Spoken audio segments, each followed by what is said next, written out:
పెన్షనర్స్కి ప్రభుత్వ ఉద్యోగులకి IR 30% fix అనే ఒక ఇంపార్టెంట్ అప్డేట్ మనకి ఇప్పుడే రావడం జరిగింది ఫ్రెండ్స్. సో దానికి సంబంధించిన పూర్తి వివరాలు చూద్దాము. వీడియో పూర్తిగా చూడండి, అప్పుడు నేను చెప్పే సమాచారం అర్థమవుతుంది. మన ఛానల్ని ఫస్ట్ టైం చూస్తుంటే ఖచ్చితంగా ప్రతి ఒక్కరు సబ్స్క్రైబ్ చేసుకోండి. సబ్స్క్రైబ్ చేసుకోవడం వల్ల ముఖ్యంగా ప్రభుత్వం నుంచి వచ్చే ముఖ్యమైన ఇంపార్టెంట్ అప్డేట్స్ అందరికంటే ముందు మీరు తెలుసుకునే అవకాశం అయితే ఉంటుంది.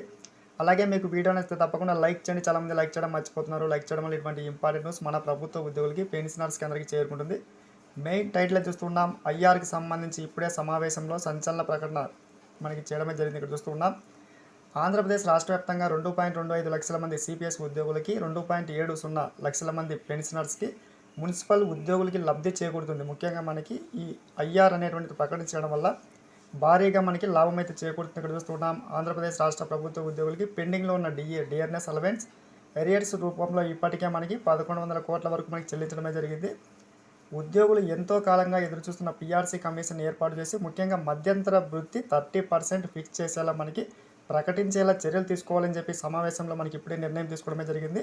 ముఖ్యంగా 30% ఐఆర్ వల్ల మనకి లబ్ధి అయితే చేకూరుతుంది ఫ్రెండ్స్. దానికంటే తక్కువ వస్తే నష్టపోతాం. ఇక్కడ చూస్తూ ఉన్నాం. వార్షిక ఇంక్రిమెంట్ రేట్ను కూడా ప్రస్తుతం ఉన్న 3% నుండి 6%కి రెట్టింపు చేయడం వెనుకున్న ప్రాముఖ్యత గురించి మెమరాండంలో మనకి చర్చించడం జరిగింది. సర్దుబాటు చేయాలని ముఖ్యంగా వేతనాలకు సంబంధించిన నిర్ణయం తీసుకోవడం జరిగింది. లైక్ చేయండి. Thanks for watching.